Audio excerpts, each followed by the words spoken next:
오늘 본문의 그 내용은 우리가 어제 살펴봤던 8장 1절에서 14절에 나타난 다니엘이 본 환상을 해석하는 그러한 내용입니다.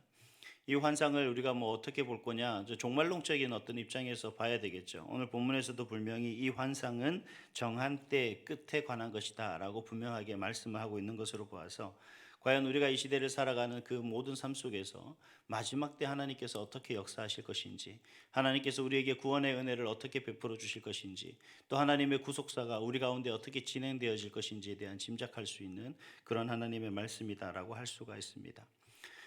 그렇지만 여전히 그 환상을 해석하는 우리는, 특히 다니엘서를 우리가 배우고 공부하고 익혀 나가는 우리는, 설교하는 저나 여러분이나 어려울 수밖에 없는 것 같습니다.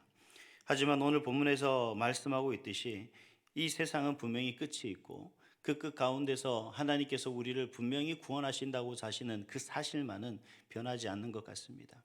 하지만 우리가 오늘 본문을 통해서 앞으로 우리가 이 세상을 살아가는 우리 인생에 여러 가지 환란들, 또 혹 여러 가지 염려들, 근심들이 가득할 텐데, 그 속에서 우리가 어떤 믿음과 또 어떤 자세로 살아가야 하는가에 대해서 분명히 말씀해 주고 있는 그런 본문이다 할 수가 있습니다. 특히 오늘 본문에서도 말하고 있지만, 앞으로 그들에게, 또 이 유대인들에게, 또 하나님의 백성들에게 있을 시련과 고난은 실로 작은 것이 아니라 할 수 없습니다.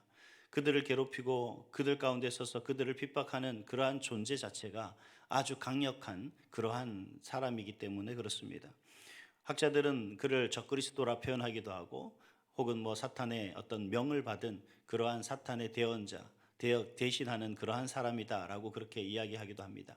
그래서 오늘 23절에서 25절의 말씀을 보면 그 왕에 대해서 묘사하고 있는 내용이 있는데, 그 왕을 세 가지로 간략하게 요약하면 이렇습니다. 첫 번째는 왕의 얼굴은 뻔뻔하고 속임수에 능한 사람이다라고 그렇게 이야기를 합니다. 즉, 왕의 얼굴 표정이 매우 강렬하고 냉정한 사람이고, 또 속임수에 매우 능한 사람이다라고 그렇게 이야기를 하는 거죠.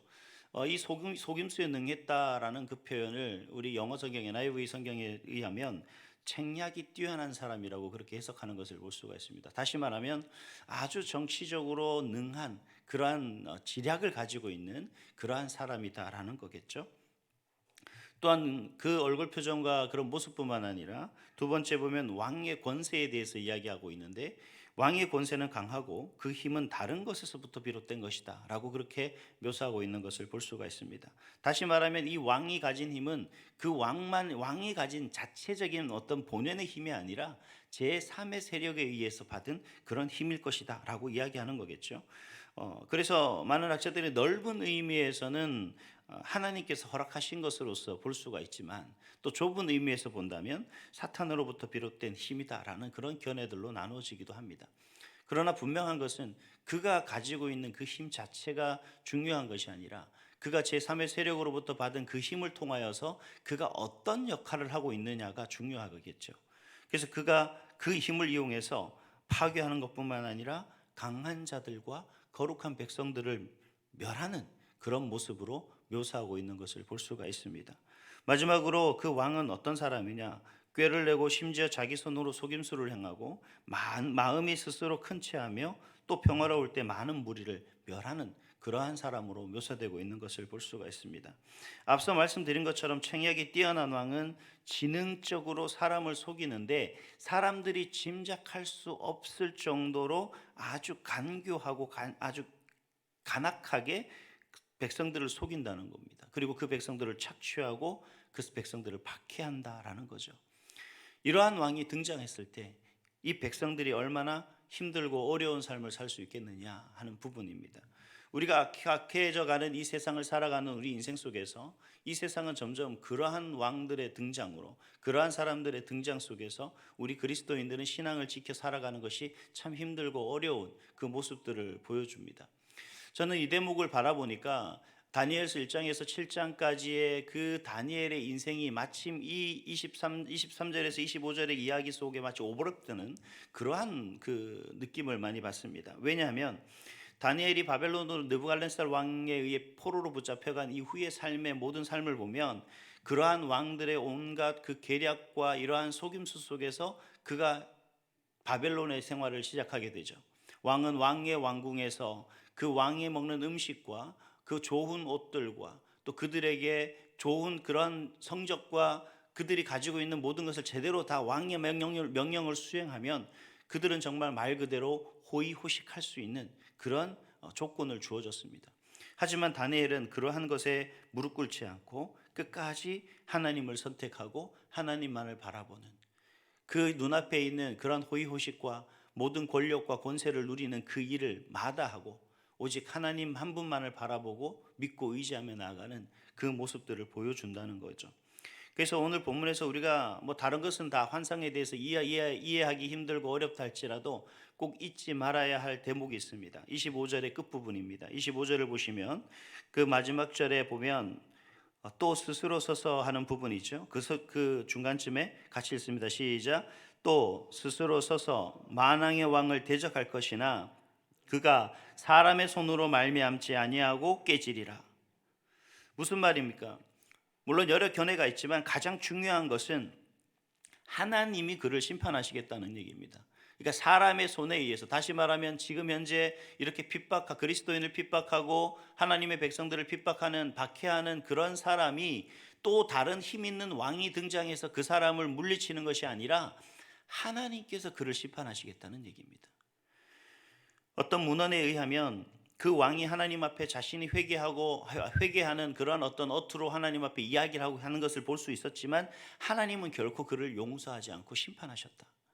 그래서 하나님의 정의와 하나님의 공의와 하나님의 심판이 얼마나 무서운지를 이 왕을 통해서 하나님이 보여주셨다, 이렇게 표현하는, 그렇게 기록하는 문헌도 있습니다. 이처럼 하나님께서 하나님을 대적하고 그 하나님의 백성들을 핍박하는 그들을 하나님은 결코 좌시하지 않는다라는 것을 분명히 보여주고 계신다는 거죠. 그렇다면 사랑하는 성도 여러분, 우리는 눈앞에 있는 행복과 기쁨에 관심을 두고서 또 그것만 추구하고 세상 권력에 아부하고 또 물질에 사로잡히고 썩어질 세상에 소망을 두고 사는 것을 우리는 뭐라고 얘기할 수 있습니까? 이처럼 자신의 성공과 행복을 추구하는 것이야말로 진정한 삶의 목적이고 의미입니다. 우리는 사실 이렇게 말할 때가 있죠. 그렇게 말하는 사람이 왠지 멋있습니다. 야, 정말 저 사람은 제대로 살아가고 있는구나.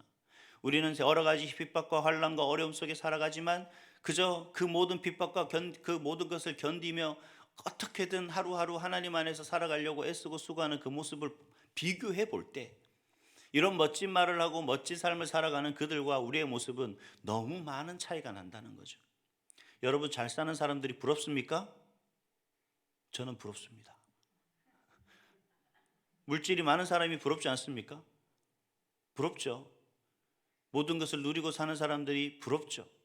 근데 그러나 부럽지만, 그렇지만 꿋꿋하게 우리가 그 부러움의 대상과 딱 정확하게 당당하게 맞설 수 있는 이유가 있습니다.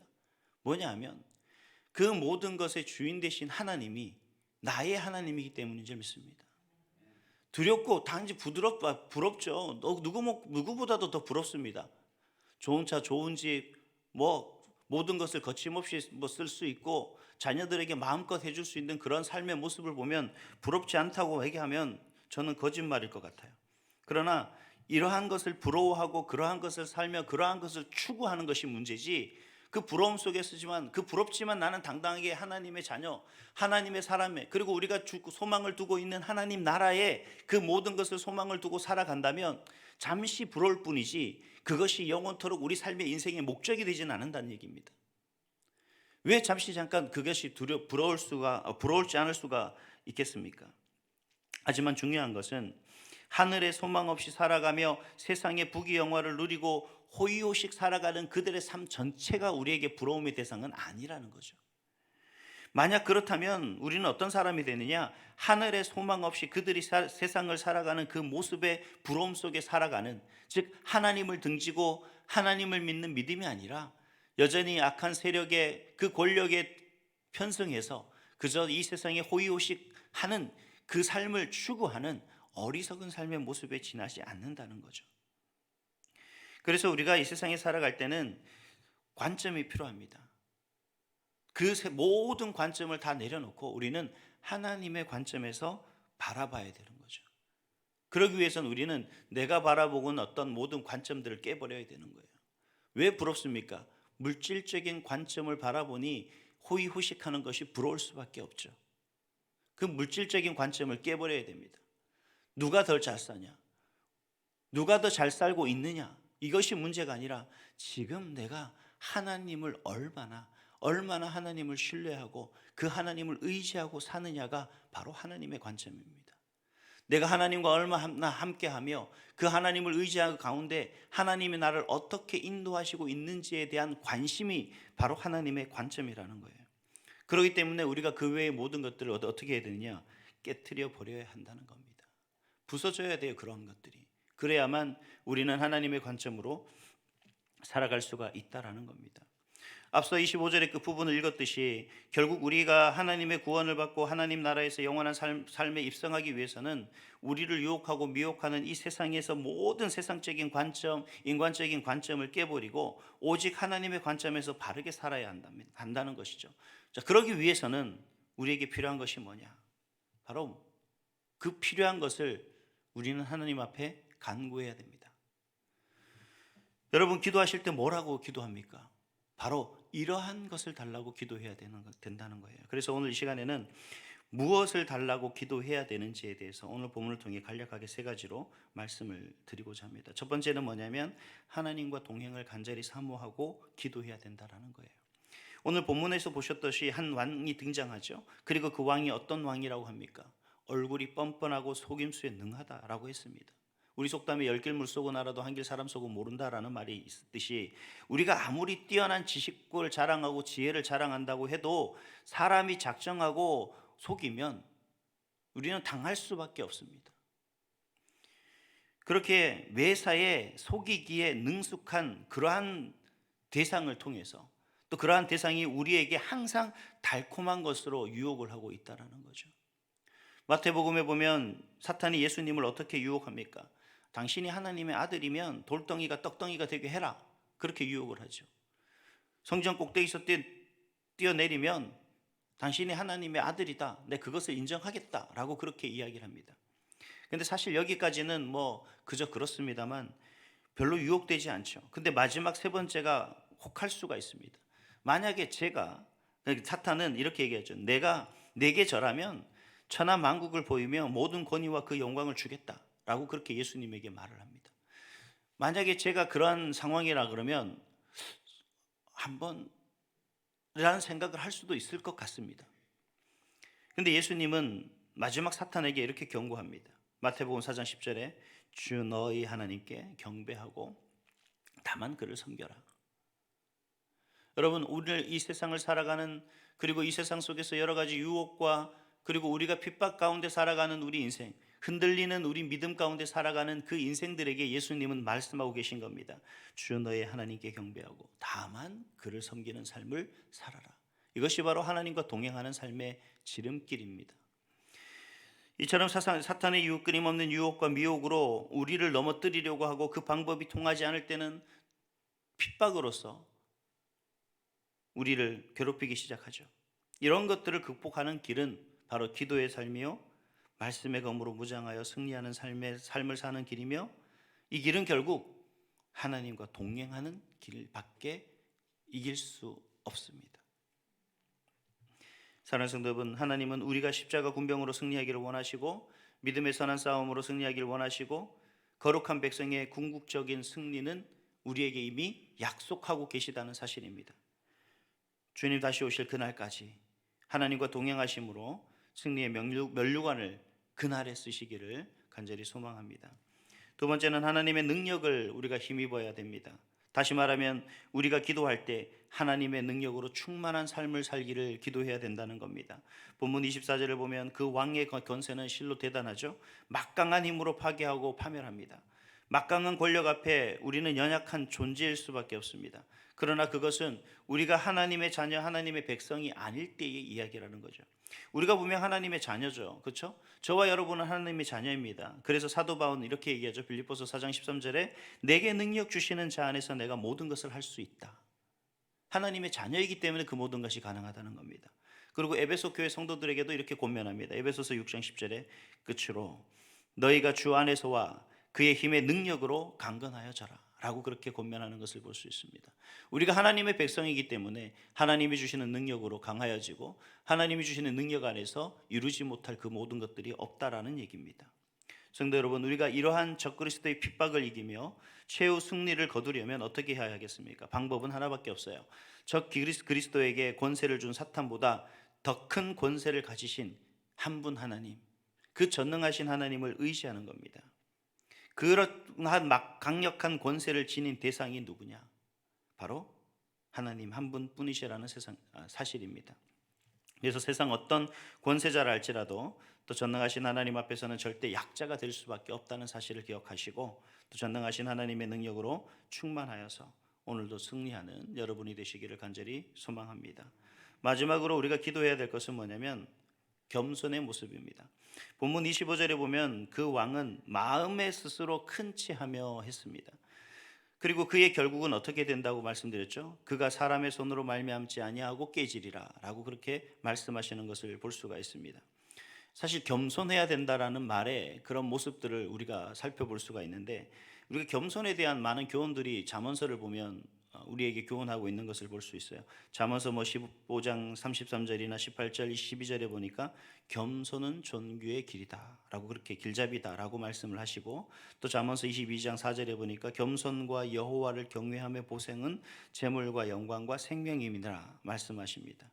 뿐만 아니라 잠언서 29장 23절에 보니까 사람의 마음이 겸손하면 명예를 얻는다, 영예를 얻으리라 라고 그렇게 말씀을 하고 계십니다. 우리가 사실 이러한 부분에서 겸손의 그 의미를 많은 부분들을 잘 이해하고 있으리라고 생각을 해요. 겸손하면 내 자신을 낮추는 것이 겸손이다 라고 그렇게 말을 합니다만 그런데 사실 이 나를 낮춘다는 게 그렇게 쉬운 일은 아닌 것 같습니다. 그래서 겸손이 물론 우리에게 있어야 될 성품인데 그 겸손은 참 우리가 갖추기 어려운 성품이다라고 그렇게 말을 하기도 합니다. 하지만 여러분 조금만 다르게 생각해 보면 겸손이라는 것은 그렇게 어려운 것이 아닙니다. 왜냐하면 나를 낮추는 것이 사실 어떻게 보면 문제죠. 그러니까 그 문제를 해결하면 됩니다. 왜 어떻게 해결할 수 있느냐? 바로 저와 여러분은 하나님의 사람이다라는 거죠. 이 하나님의 사람이라는 이 가치 속에서 우리의 존재 가치를 인정하면 됩니다. 나는 하나님의 자랑스러운 자녀면 우리 역시 자랑스러워해도 됩니다. 하나님의 그 크신 하나님의 귀한 자녀다라고 하면 역시 우리는 그것을 인정하면 돼요. 우리는 귀한 하나님의 사람으로 어깨를 펴고 당당히 서면 됩니다. 그럼 겸손은 그것을 낮추는 것이 아니라 내가 믿는 나를 그런 존재 가치를 부여하신 그 하나님을 나보다 더 높여드리면 된다는 거예요. 그러면 우리는 자연스럽게 그 하나님 앞에서 겸손해질 수밖에 없죠. 아닙니까? 여러분 겸손이란 건 다른 사람 앞에서 내 자신을 낮추고 그러면서 하나님 앞에 어깨를 펴는 것이 아니라 많은 사람 앞에 나는 하나님의 자녀임을 당당하게 밝히고 그 속에서 내가 자랑스럽게 하나님의 자녀답게 살아가는 삶이며 나아가서 진정한 겸손한 자의 모습은 그 나를 그러한 자리에 서게 하신 그 자리에 세우신 그 하나님을 높이는 겁니다. 하나님의 영광을 나타내고 하나님의 이름을 높이고 그 하나님을 찬양하고 경배하는 것이 우리 삶의 먼저가 되고 우선이 되면 여러분 우리는 겸손한 사람이 될 수 있다는 거예요. 사랑하는 성도 여러분, 저와 여러분은 하나님의 사랑하는 자녀라는 사실을 기억하시기 바랍니다.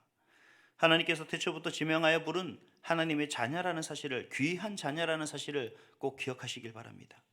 그 존재 가치를 낮추려 하지 마시고 우리에게 위대한 존재 가치를 부여하신 그 하나님을 항상 높이시는 그러한 저와 여러분, 겸손한 저와 여러분이 될 수 있기를 소망합니다. 그래서 하나님과 동행을 간절히 사모하며 기도하고 하나님의 능력으로 충만한 삶을 기도하고 항상 겸손을 기도하여서 날마다 주님과 동행하고 그 주님 주시는 그 능력 안에서 부족함 없이 날마다 오직 하나님만 높이며 살아가는 그런 우리 온사랑교회 성도 되시기를 주님의 이름으로 축복합니다. 기도하겠습니다.